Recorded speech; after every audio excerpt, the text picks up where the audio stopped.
Hello, everyone, and welcome to neeceelexy. And as you all know, this podcast season, we will be going around the world to be able to discover and bring you the best of the talent. Joining me today, a musical legend who needs no introduction. Our special guest is Mr. Silver X. He's a South Sudanese record producer, singer, as well as songwriter. The Triple Threat Talent is a multi-award winner based in Juba, South Sudan.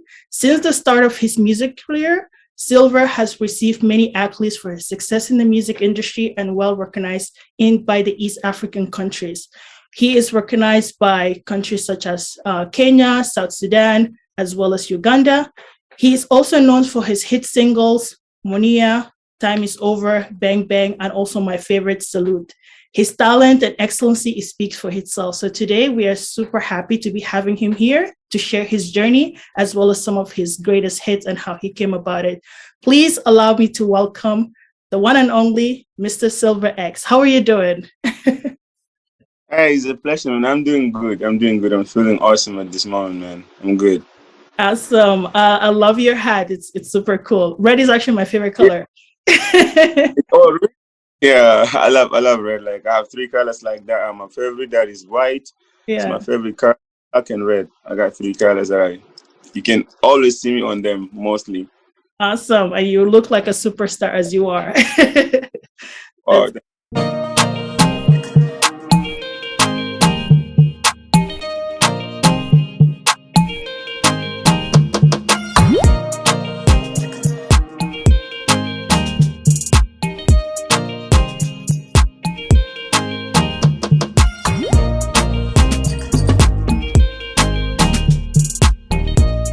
welcome to our show. And for our Canadian audience who don't know so much about you, can you please walk us through and tell us who is Silver X for those people who listen to you for the first time?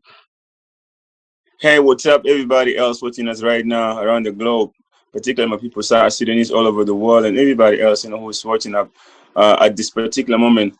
I would like to take you through a brief story about myself. I'm a South Sudanese, by both birth and nationality. I started born in a family of 7 kids, and I'm with 2 boys, out of 7 siblings, 2 boys, and I happen to be the third last. Never went so far with school, but I started music. I studied in Refugees Camp, that's in Uganda, in a Jimani district, in Gojo Refugees Camp. Did my primary, my secondary from there, and then left to school after my senior fall. That was in 2006. And then, 2007, I joined music, you understand, because it was, I wasn't blessed, with a good family, probably send me to school. That was a very bright kid in school, I had flying results. I had scholarship, but then there was nobody who could support me. So I thought maybe I could give a chance to something else other than education. And I joined music in 2007, and I started as a group. I formed a group called Neecee Superstars. That was in 2007, and then thereafter in 2008, we actually had one album in 2007 together as a group of 7 people, where I was a leader. So the group was called Neecee Superstars, and by that time I was not called Silver X. I was called DMX. You understand? That was the name I was given on cool, but it wasn't meaning exactly like the DMX the world knows. That was the late, by 2008, I realized there was a rapper and actor, in the US called by that name of DMX. So I realized there was need for me to change the name. And besides, I was already moving out from the group to a solo artist. You understand? That was in 2008. So when I went to record my first album as a single artist, I had, I was in the bus traveling from Juba, traveling to Gulu. And from Gulu to Lira, because that's what we used to record. There were no studios, back home, as a serious studios. So we had to travel all the way to the other side. So in the bus, I was thinking, okay, what name am I going to give myself?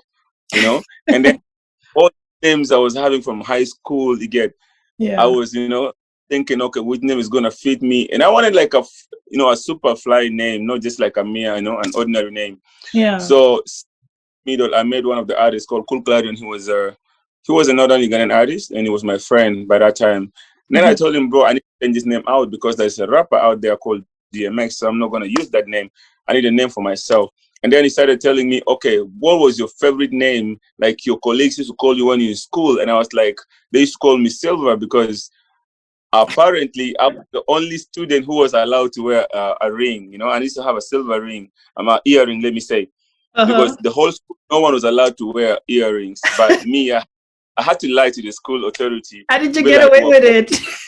Yeah, exactly. I did that, and like I was given a freelance like to wear the stuff, so they could call me Silver, stuff like that. And I was like, good. So how about we add this?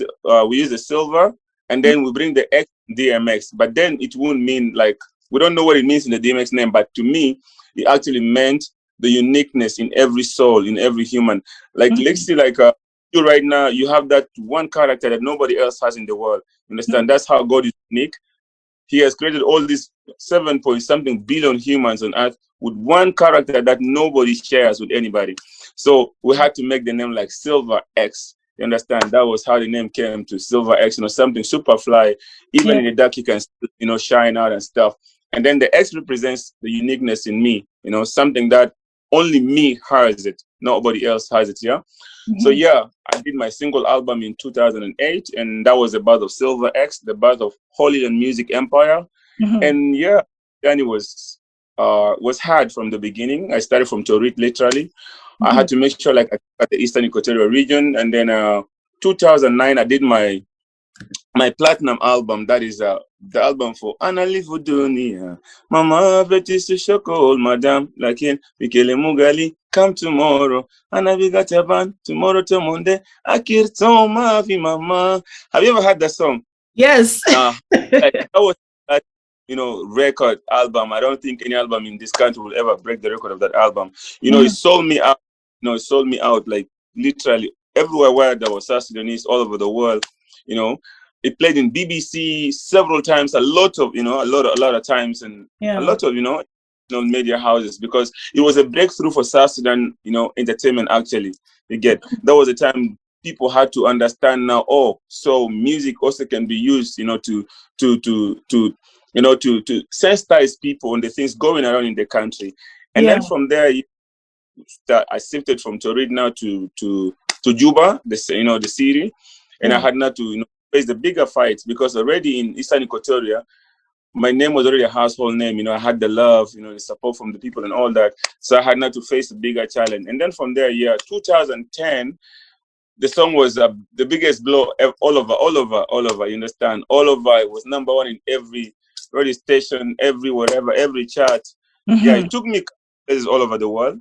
And from there, I never looked back. And I brought the album for Wele. Also was a mega album, like a platinum.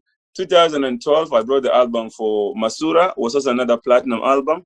And then from there, Carolina album was another huge one. And then we go until last year, where we concluded with the album for Monia. You understand? So it actually earned me a lot of stuff. Like I've been probably for about 15 years right now in the industry. And last year, known as the artist of the decade. I've been the best for the past 10 years, for the past 1 decade, literally. And I'm still on top of my game, still on the throne. So yeah, we just thank God for the life, and thank the audience, the friends who's never, accepted to leave supporting me. They've refused, to leave me alone. They've always been there for me when I'm in my darkest days. So literally, that is how my journey has been. I remain your boy Silver X. Others call me Mustasta Dunia, and some call me the Music Machine, because apparently I'm the only artist who's done 10 songs in 10 days. Remember that challenge in 2019? Oh. Yeah, so that is me. I'm married, man. Happily married to Monia. Hey. Yeah. First of all, I want to just say your story and everything that you have accomplished, it is really inspiring, because this is actually just kind of sets the example of like for these young upcoming artists who wanted to kind of like fill that shoes, or even like to kind of receive the accomplishment that you have today. They're going to be watching this video and feel inspired. All the hard work and dedication that you have put in for the past 16 years, it is really admiring to be able to to share that story with them. And I wanted to also say congratulations for everything that you have accomplished. With regards to the Monia as well as the recent project that you're working on. I know that you advertise it on Facebook. Can you tell us what is the inspiration behind the latest project? The Monia project actually, it was a mega audio single from my latest album, that the last album, that is the Teach the World album, which had about 30 songs, in it. And then I had to, segment the album into two. The first songs in the album, actually, a few of them are your favorite songs. Like I had you mention in Salute, Time is Over. So those are the songs like in the 10 songs, 10 days challenge, but they were all part of the album of Teach the World. So I had to divide because there's so many 30 songs in one album, singles, for that matter, for one artist, like I had to get that, album off first, and then like I had to release the whole album. So Monia was the last song I released in the album for Teach the World. Out of the 30 songs was the last album, because the song particularly was was and is still like very special to me, because the song I did personally for my wife. My wife's name is Monia, but a lot of them know, like a lot of people know her as Suzanne, but I have to call her with the home name, that is Monia. So I just sat back and I had to, write a song, appreciate, what it means to be loved, to love, and like what be loved so much by a woman, and what like it means to also love someone, truthfully, with no lies, with everything that you get as a man. Because I know at the end of the day, I'm a superstar, like, and I'm gonna get what I want if I really have to. But then I realized much better when you focus on one person, you get to discover who you really are. Because if you go from here to here to here and there, like stuff, I realized like it was not the right track for any superstar to do. Because like if you look at genuine people like the president for the United States, Obama, and the story of Obama and Michelle, it's a very, amazing story. I follow them a lot, like, and I realized like, that means great people, are born when they have one focus on one person, you understand? So I see how they'll build themselves up, no matter what kind of criticisms they had to go through. He still became the president of the United States, like, which was something magical. So I just believe. So when I met Monia, it was during my tour to Australia in 2015. Actually, I was the first South Sudanese artist to be taken for a music tour to Australia, like professionally, not like by community, like, you understand, like a particular community will organize and take their artists to perform for. No, I went for whoever was there for self as an international artist, and that never happens in our country. So I was blessed to have that, because I don't have a very big community that that supports their own. Like other people, like, will sit down, they collect money, they bring their artists, for their community. Others also collect like that, they take them for their own things. But I was taken as a South Sudanese, artist, by a Ugandan promoter called Jeff Isemadi, and I traveled to Sydney. That was my first one. I landed after, Brisbane. Then I went to Melbourne. Then I went to Adelaide. Then I went to Perth. Then my last state was Sydney, and that's why I met Monia, by the way. Among so many people came to pick me from the airport, I was tired, like traveling every single day from state to the to another flight, from another flight, like to sound check, stage, another flight, like that for almost full, like a whole week.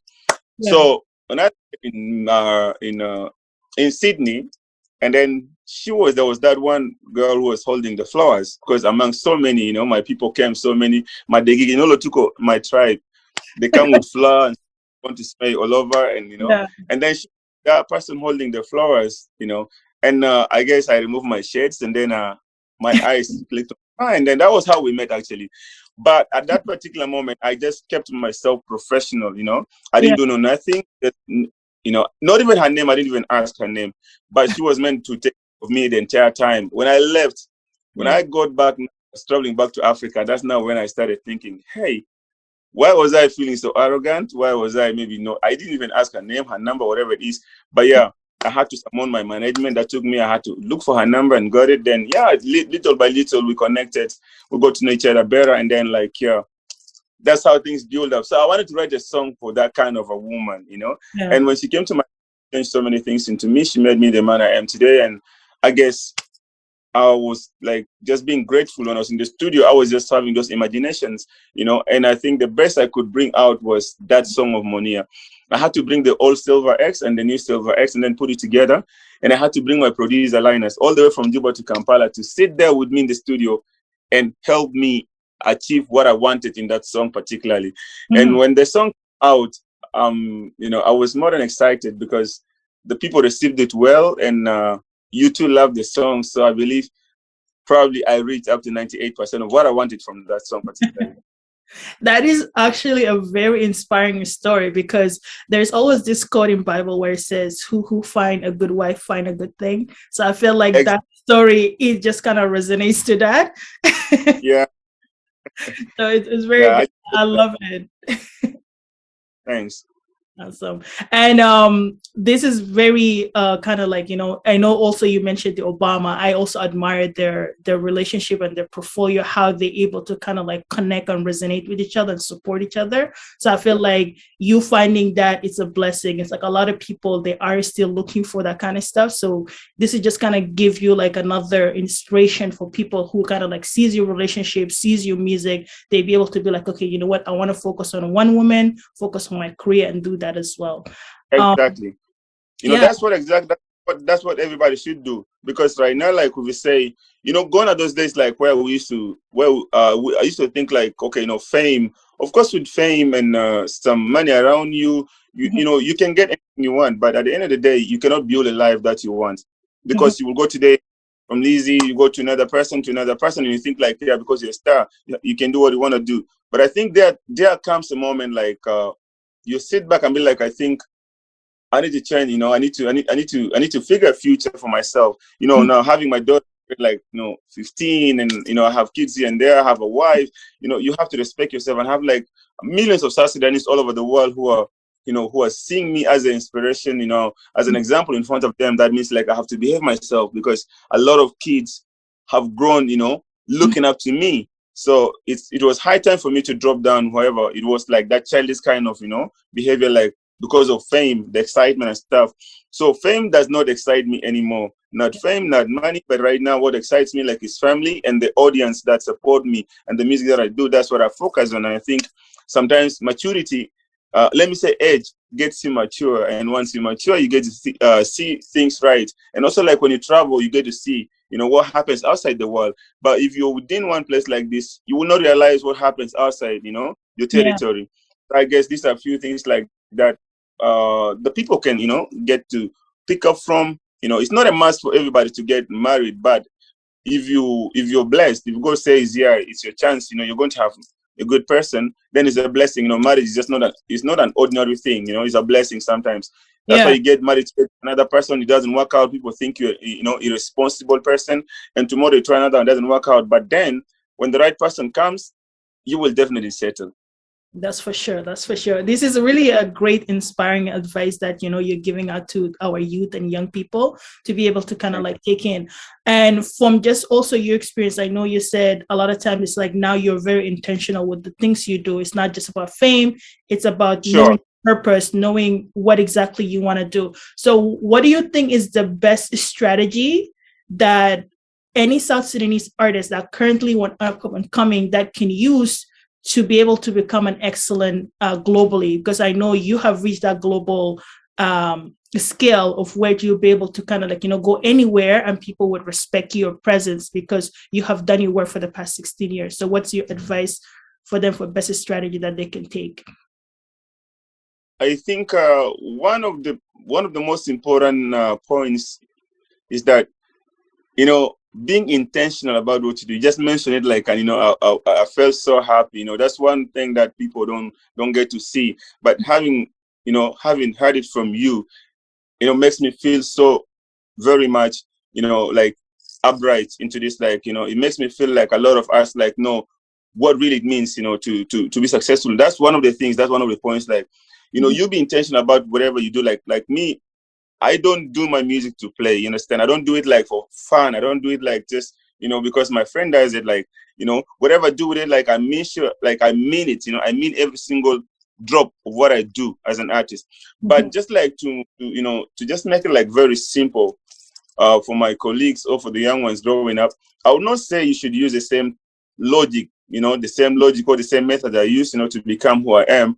You know, it might you, but you can use a few things that you see in me, because a lot of them have grown actually, like almost the new generation of today, you know, all have grown like looking up to me from all those years. Others were still babies, and right now we can share the same stage together. I think one most important thing is like having to understand that music can be a business. Music can earn you a living. You understand?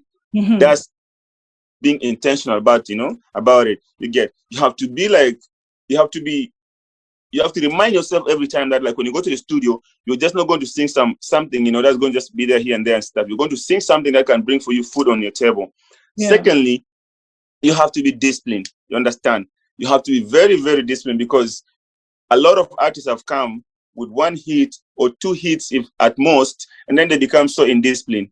They disrespect the media houses, the radio personalities, the bloggers, the fans. You feel like you're the king because you have one song. You understand? Then you start being arrogant, and once you start becoming arrogant to your audience, definitely they can easily make you fall down. And with one hit that has maybe lasted for a year or two, it's not hard for them to drop you off. You understand? I guess if you're disciplined, you get to win a lot of hearts. You get to win a lot of hearts. So another thing also, like, you have to be very hardworking. Music doesn't want you to, like, to be double dealing. Like, okay, you're an artist on this side, maybe like you're a businessman on this side, maybe you're like a lot of things like on one head.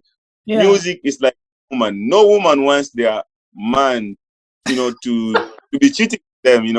When you're thinking about Monia, there has to be a bad heart, and that is it. But if you're thinking about Monia, like you're thinking about somebody else, like you have so much in you cannot concentrate. Even if you try to concentrate on what you cannot bring the best results ever. Even in school, you get like, so that's one thing, like, people have to be, they have to be like realistic about what they want exactly. Music needs all your time, and you have to work as hard as possible. Actually, one logic is this: like, when you bring one hit today, it actually puts you on pressure to work so hard. Like, for me, it gives me sleepless nights. Believe me. When I met the whole song, that song of Come Tomorrow, a lot of people be like, can I ever be able to bring another song like that?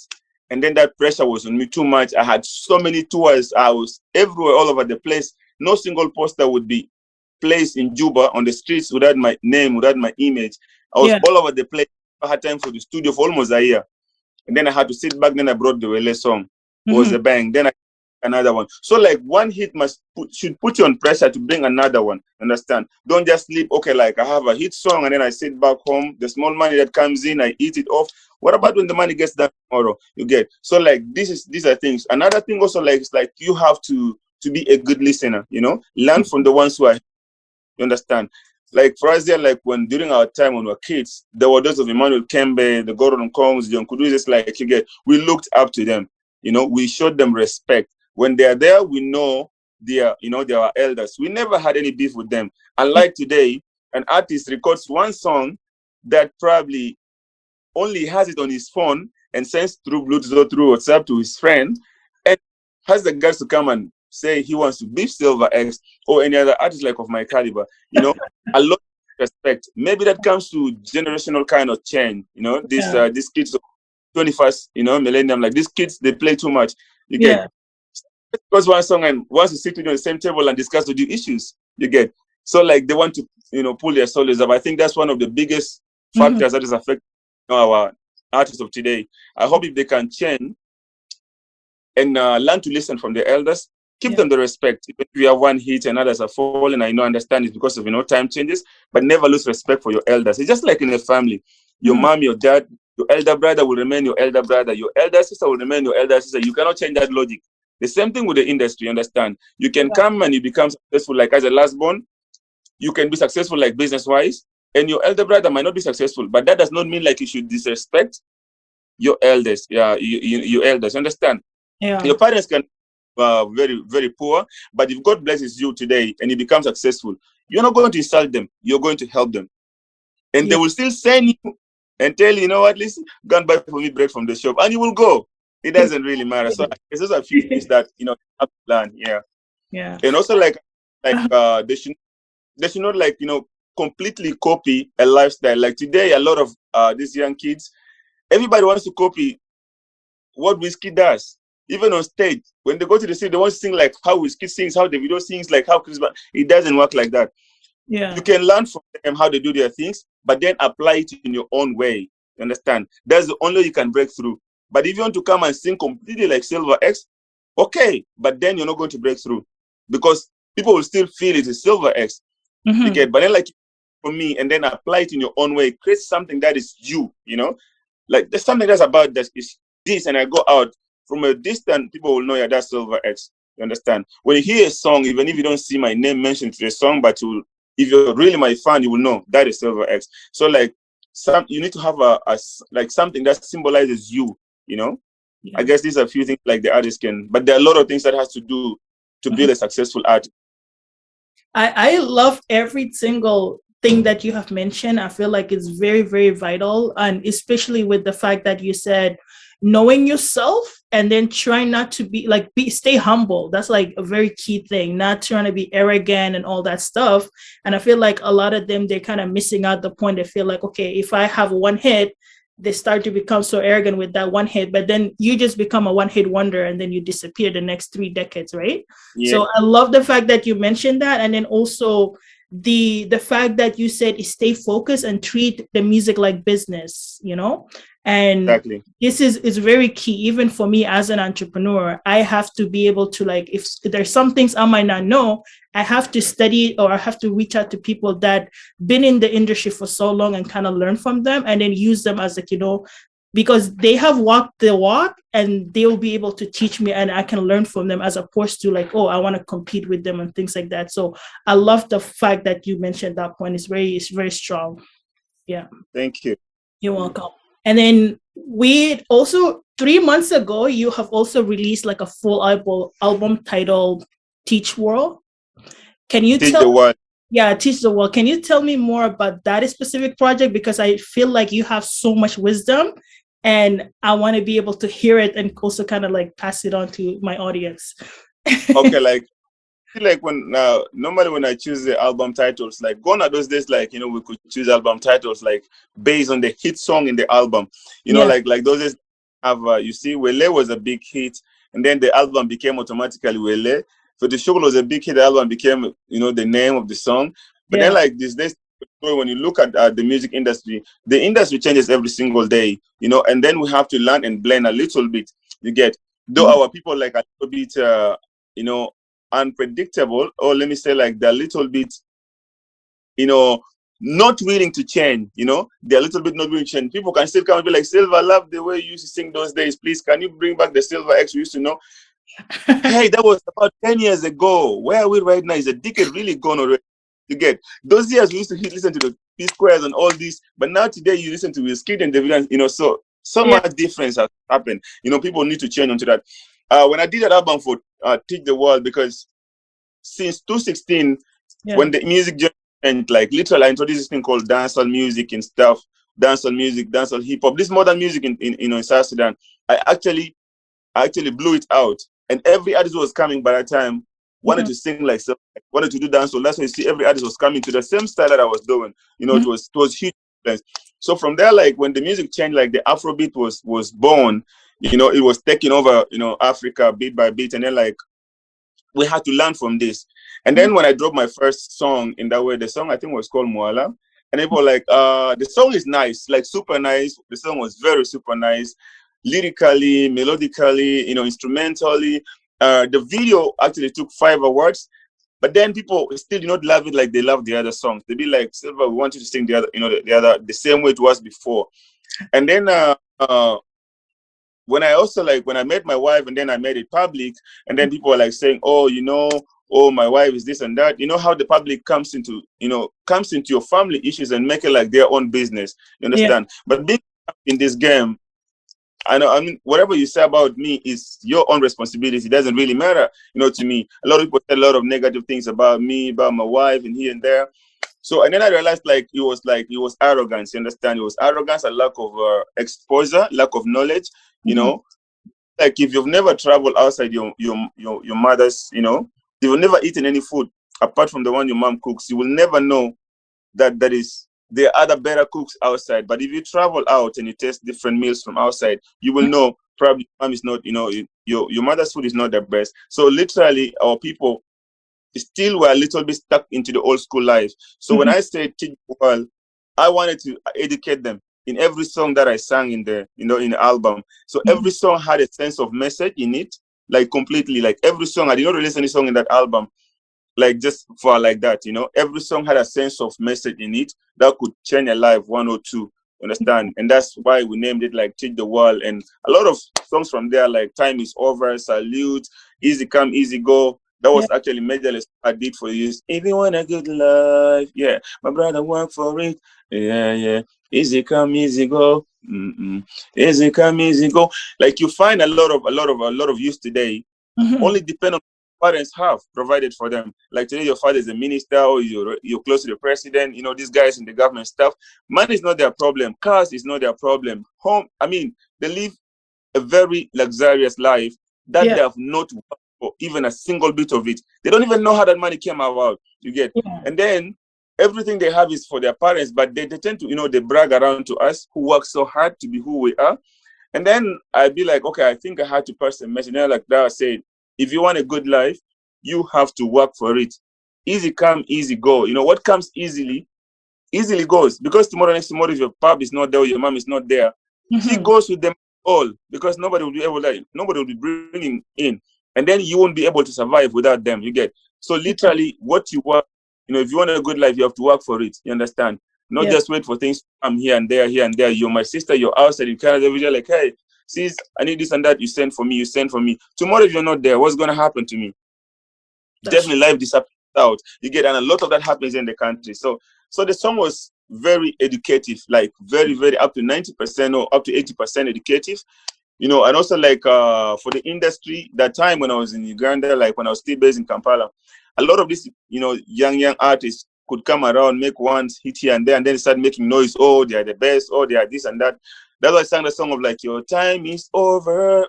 You had that, but like, regal almost as best white telephone. Telefonande haja style eyes all the con. Like in a side of this in Takita Fanania took out star dunia, Anna can maderi sumo, Mumbo Waga Saket, Mumbo Faki sticker, Mumbo Kara music, okay.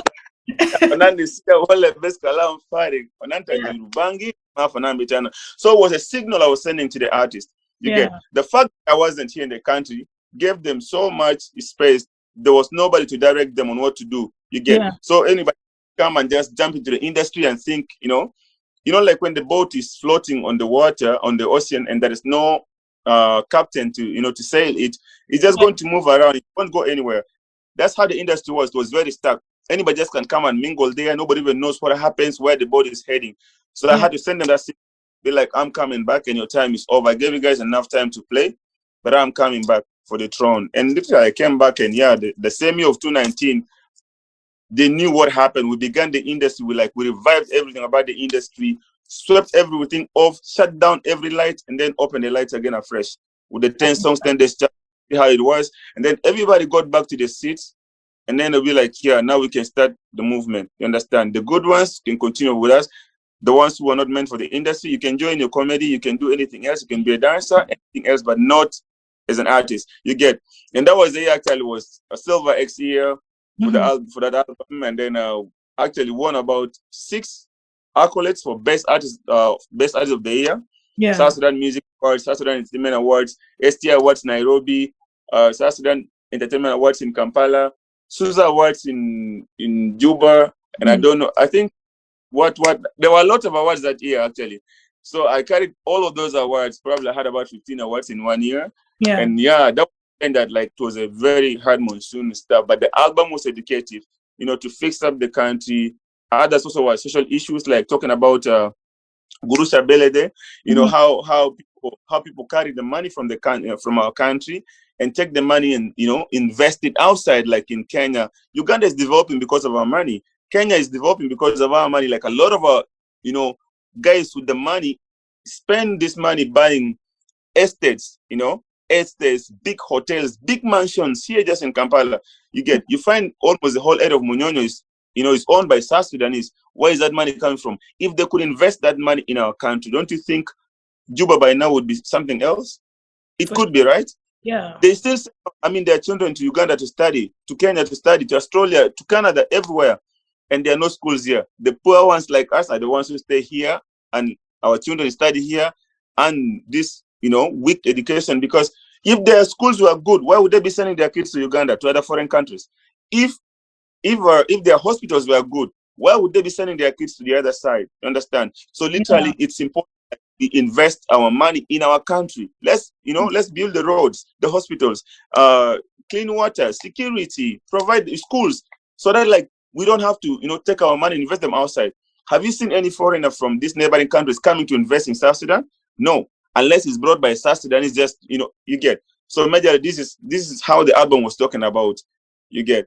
So like, like, major the album was like educated. I honestly, I feel like this album is much needed, especially with this time where, like, especially let's say just the pandemic itself. Pandemic, for a lot of people, we used to just kind of like, hustle. But pandemic actually gave us time to kind of sit back and reflect and actually understand, okay, what is it actually meaningful or not? Even has to do with the job, it has to do with the government, have to do with all of that stuff. So for your album itself, I feel like it is that much needed songs in order to kind of open people's eye and start to think about, okay, why are we doing what we're doing, and how can we be able to kind of like move the country forwards? Because I feel like South Sudan has so much potential. It's just a matter of like, can we put so much investment to bring it to where it should be? Yeah. So it's a great project that you did. And then also the album also like had a lot of songs like to do with love songs, because I believe, the genesis of you, or like, let me say like the genesis of peace begins with peace in the house. Understand? Mm-hmm. And how do you have peace in your house is when you have love. You get. And how does love come? It starts by two people. The two lovers, the husband and the wife. If you guys have love, it goes to your children to your neighbors, from your neighbors. It keeps going on. And then with that, all that we are crying for, fighting for, oh, we need peace, oh, we need unity, we need togetherness. It all starts with love. That's like, I had the songs to do with this love things, also like a few of it like in the album. So it was like, it had all the ingredients like that you need. If you need message, if you need entertainment, if you need arrogance at some point, like, it's like the time is over. Actually, I was meaning to pick every artist, and for sure, every artist was pissed. I just told them, that's why it can. If the shoes fits you, it's okay. I don't really have a problem. I didn't mention nobody, but if it fits you, your size. So everybody was like, hey. So it was all that kind of stuff. It's like Silver's coming back with loaded tracks. So if it fits, it fits. Yeah, sure. I love that. So another question for you though: which of the song that when you wrote it and then you've recorded, you're like, you know what, this is gonna be a hit. I knew this is a hit. One thing about music is very funny. You cannot tell, like seriously, you cannot tell which comes a hit from the studio, because what you love the most might not be what the public love the most. That's how funny music is. Yeah. But like recording a song, every song I record has a sense of attachment with me. I just don't record anyhow. Also, like it comes like with the moods. Probably when I'm recording it, that particular song at that particular moment, like let me say the time is over song. Yeah. I was in that like of just like I have the whole industry in my front like this, and I was dissing everyone right there and then when I'm the one that watching me. You understand? Yeah. So I was in that. When I was doing the Monia song, I was in that mood of, I was right up there in the sky with somebody I love and somebody who loves me, that kind of. So it's just like that. So you will not tell which one becomes this, but sometimes it's like when you're in birth, you understand? You can give birth like to about 10 children, you understand? But you never know from the 10, you might end up loving the last born most than the rest, or you might end up loving over the first one or whatever it is like, but they're all your children. Yeah. So at the end of the day, the best one becomes that one who is able to correlate with the neighbors, with the people around, with the society, and able to succeed beyond home. You understand? You get. So there's that one like who will be flexible with the with the environment and is able to go here and there, probably listen to your advice, go to school and study, be able to relate to the people, and people get to love you from outside. That's how music is like either way. So the song comes out, I drop it out there. Whatever people take is okay.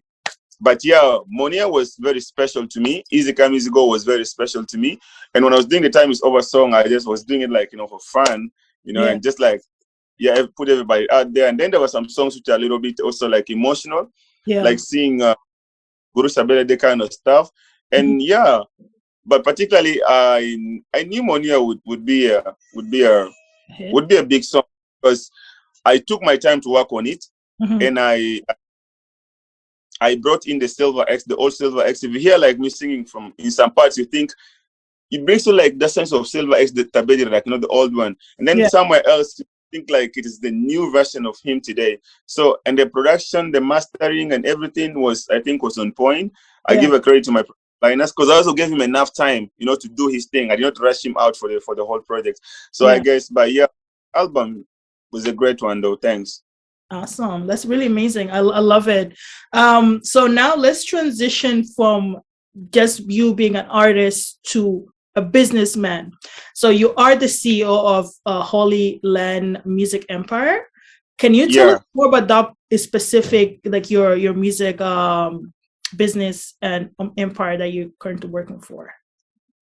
Or literally like HolyLand Music Empire, like I said, I created that group was in 2008. That was also when Silver X emerged, the name. I literally created that name, that music label, to help artists, not serve like I did, because the artists of today, literally, most of them who are right now like flying out here and there, have been all my students, have been through the HLME. You understand? Like others have gone outside, like Slate Nation. You have the Rocky J's, like there's so many, a lot of artists like I've raised from the HLME. But the whole idea was just like to help artists not go through the hardships I went through. You understand? Because if I tell them what I went through, it looks like something that that was impossible to to succeed through.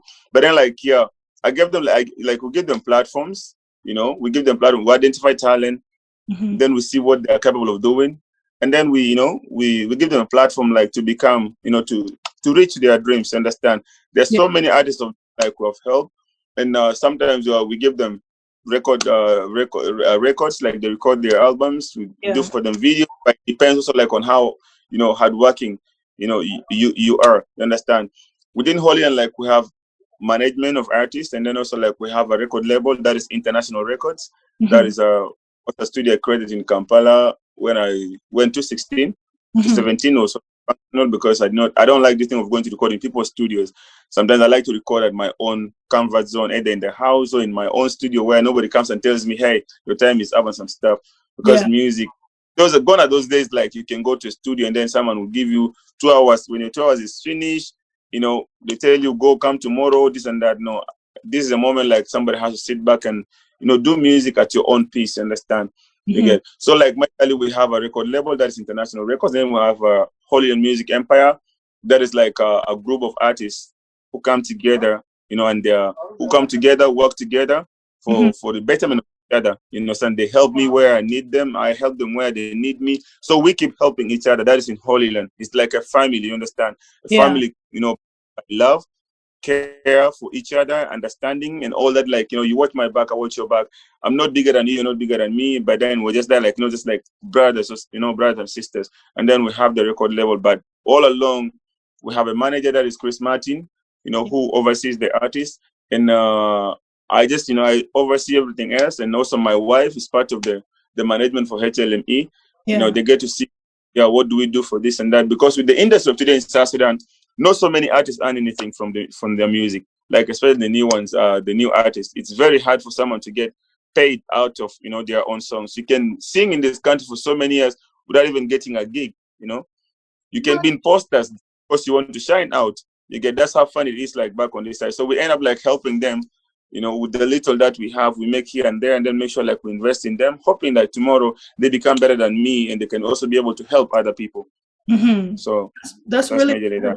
I love that. I love the idea of like kind of doing collaborations and making sure that you guys are creating something that would last and give a name to the existing South Sudanese talent that in the country. So your songs and everything that you do is both inspirational as well as empowering. it's a great example of like how our country should move forward to like in a positive direction. And before I actually invited you here, I asked my contact list. I told them which Sudanese superstar that would love to see here. They all voted for you. So somebody dearly. Thank you. I mean, thanks everybody who did that. So we have one special question for one of my dear here. They wanted to find out, music is basically a universal language that unites all of us, right? So they see you as peace ambassador. So they want to know, how do you think South Sudan can be a better country in the next 3 years? South Sudan can be a better country if only we learn to love ourselves. Like me, I really put everything on table. Like there was this story I posted on my page, I think a few days ago. You know, like sometimes back, the moments in life, let me say, the moments in life, like the world comes against you, you know, as a public figure, like a lot of people sometimes come, you know, against you, you know, they fight you so they can bring you down using some, you know, slight mistakes, probably choices of life. You know, I felt like there was so much hate, you know, coming like towards me from people who are very close to me. People have helped, people have, you know, fed, people have clothed, people have, you know, housed them. Like people literally like I've raised, you know, somehow funny sometimes, like when you raise a child and then later a child denies you as a mother or as a father. It happens in the world of today, not like in our days of those days, yeah. And then like was so much hate from here and there, a lot of fights. I felt like I was suffocating in a very, you know, in a very huge world, but then it became for me very small. To some point, hate started growing in my heart. You get, like hate started growing to my, like in my heart, like as in I felt like I wanted to start hating people, like who are hating on me. And then one day I told my wife, you know, I was on phone, I was like, babe, you know, A, B, C, D, like, you know, I feel like something is growing in me, which is not okay. Because I see people saying, oh, like a couple of people are saying this and that, like, and I really want to have like revenge and I really want to do. It was like, no. She told me one thing, like, you know what? Do not treat them the way they treat you. Treat them how you would love to have been treated by them. Oh, wow. That's powerful. Not because of their happiness, but because you deserve happiness. With what you do, you cannot succeed in your music if you're not happy. Literally, you need to be happy. And for you to be happy is to stay away from hate. Don't let hate grow in your heart. Believe me, at that particular moment, I realized I felt so light, and I felt so light and happy and so free, you understand? So literally what I know is like South Sudan is a beautiful country with beautiful people. I think we're the most humble, you know, and welcoming people in the world. Literally, South Sudanese can welcome you and buy for you water, go with you to a restaurant and literally pay all the bill, you know? Even here, like somebody can enter a taxi and be like, hey, I'm paying for everyone in this taxi, in this bus.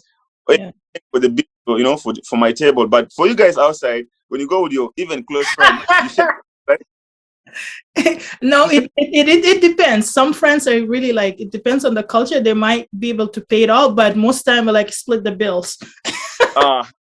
One person will tell you, no, I'll clear all of it again. So like you get, we are very good people, but then because of what happened, you know, there was that moment where we were having one common enemy. That was the Arabs. And we all wanted to break out from the northern from Sudan. Let me say, we wanted to have our own, you know, country, which we were all still together. We all fought together. I personally was part of the campaign, the census, and all this until when we got it out now.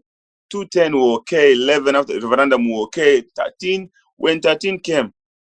Believe me, even up to that time, before the first war of 2013, we were still very, very, very great people. Like you could put a concert like this, and everyone would come for the concert. People would love it, not because it is sung in their language, not because it's sung in their language by their artist. You understand? People literally will go to a boutique and buy clothes. It's not because it's from the owner of the shop is their tribe mate. You understand?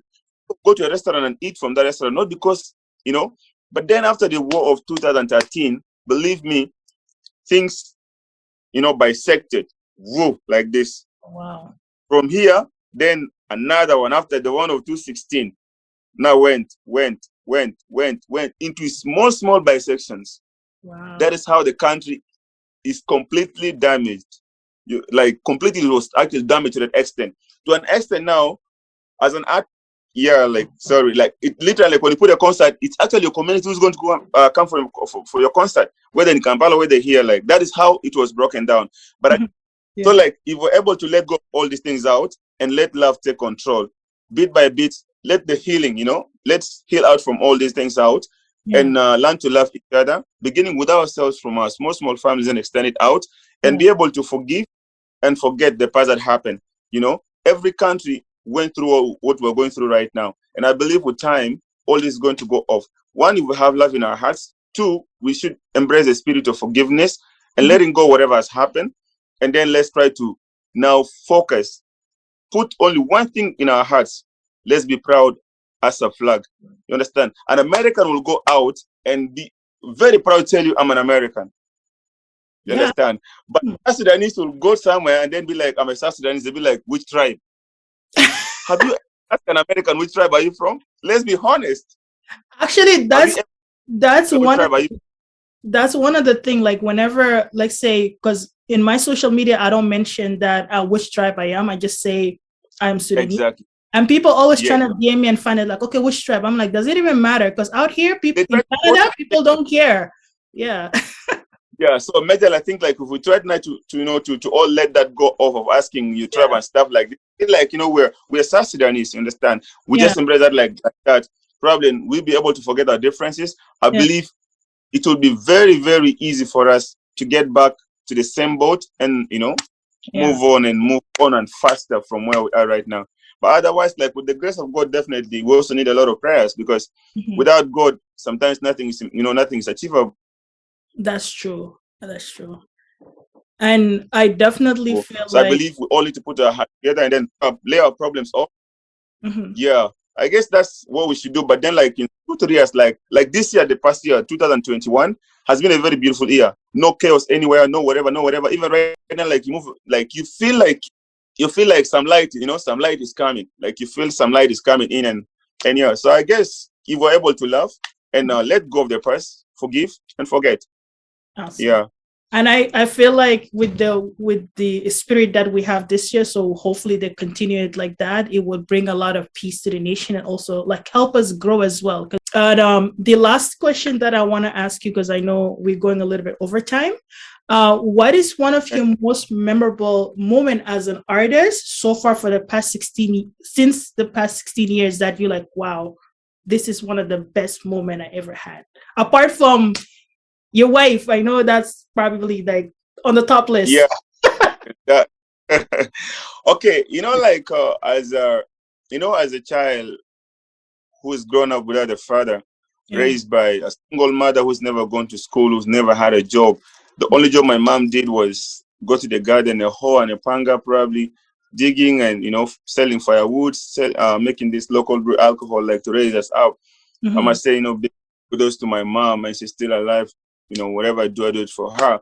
One thing that really I cannot forget is like because when I joined music, I thought I was going to be, I thought when I recorded my first song, I would be rich, By that time I was looking up to this Ugandan artists like Chameleon, Baby Cool and Bobby Wine.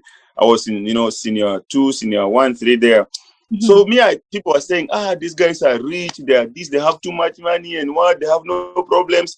So when I finished my senior 4, I was the best in entire district. I had a scholarship. Now I didn't have money to go just to buy those basic, the mattress, the jerry can, and those small things to go. But the scholarship was there. Yeah. So when all this was doomed for me now, because there was no one else, I just thought, let me record maybe one song so I can be rich, like to get money so I can go back to school. Yeah. You understand? But then that was it actually didn't happen that way. Actually, when I did my first song, that was the beginning of problems actually. Stuff like that.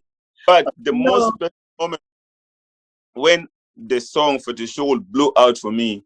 Yeah. When the song blew out completely, that was one of the most beautiful moments, memorable, like for me. How hard it was like for us to get our music played in the radio stations. But when this song came out, I didn't even know how the song moved. The song just moved on its own, you understand? And I started getting contracts like deals here and there and stuff here and there. But also like another beautiful moment was like when I had my first call as to go for this Australian tour, because so many guys tried from the US to take me for, you know, for these things. But being a South Sudanese, it's very difficult to be given a visa. Like you answer very annoying questions that other people from other countries don't even answer. Like it's easy to go to US or to go to Canada as a Ugandan than a South Sudanese.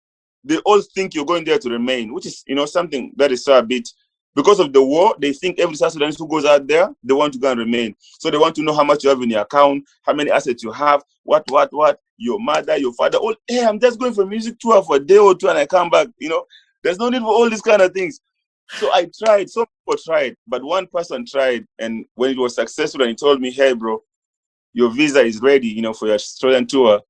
Yeah. I swear, I was more than happy. Like, believe me, even until today, when I remember that moment out, I was excited, you understand? And being the first artist, you know, going on that international trip, not just like by a community, that just made it like special for me. And I think it was everything for me, and was my first time to jump on a long flight, you know, from here to Dubai to where, you know, I had to get lost somewhere because of happiness. I got lost in Dubai for I missed my flight.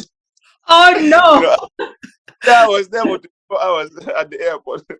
It's like, let me explore this town first. Yeah, that was the most exciting moment for me, you know. I got stuck in there for the 24 hours because I had to miss the flight, because I took a couple of vibes because I was so happy, you know. Yeah. I couldn't imagine like how people are going to receive me out, you know.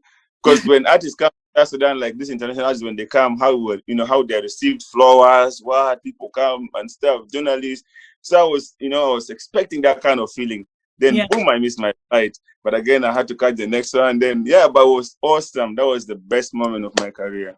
I think you missing that flight was meant to be, because that's how you end up finding your wife, right? It's all in God's plan. Yeah.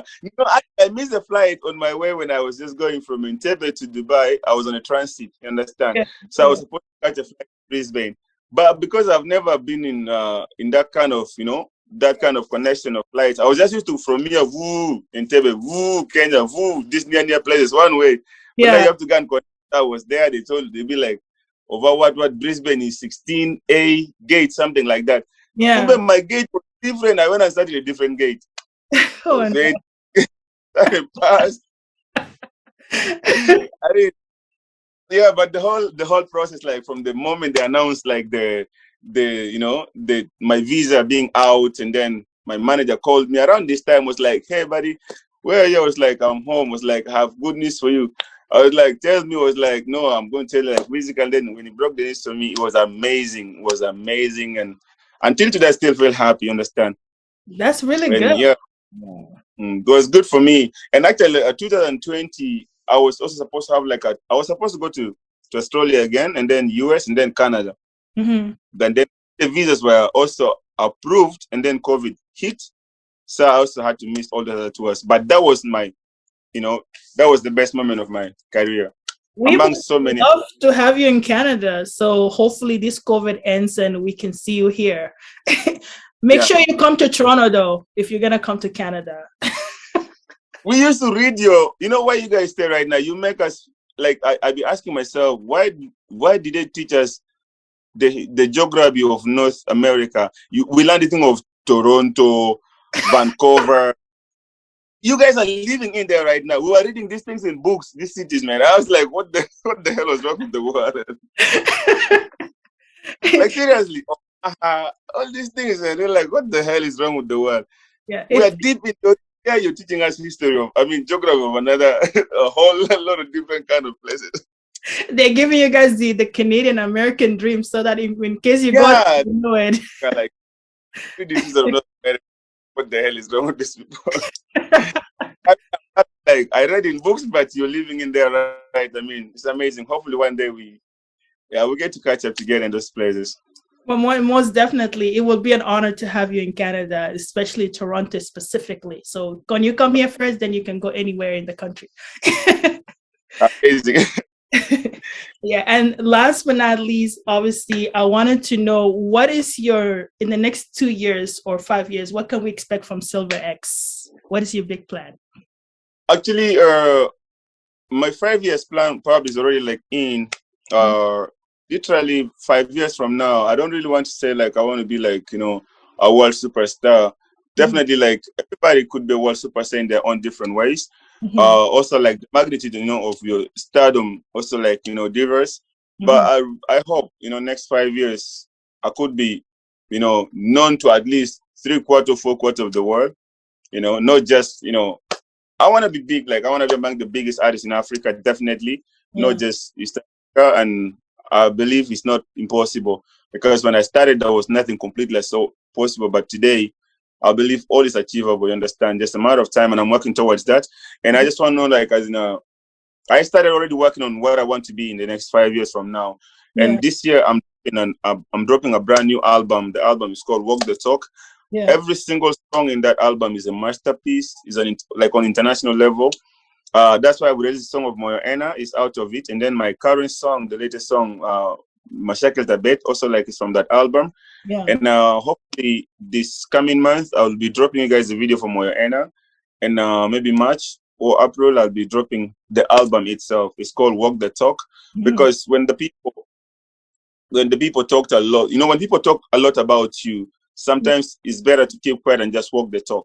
You understand? Let them talk, but you just do the work. You understand? By the time they realize you're 1,000 miles ahead of them, because they would be still talking here behind you, but already you're just doing the work. So that's the album I'm working on. Probably I'm already like on the journey to the 5 years resolution.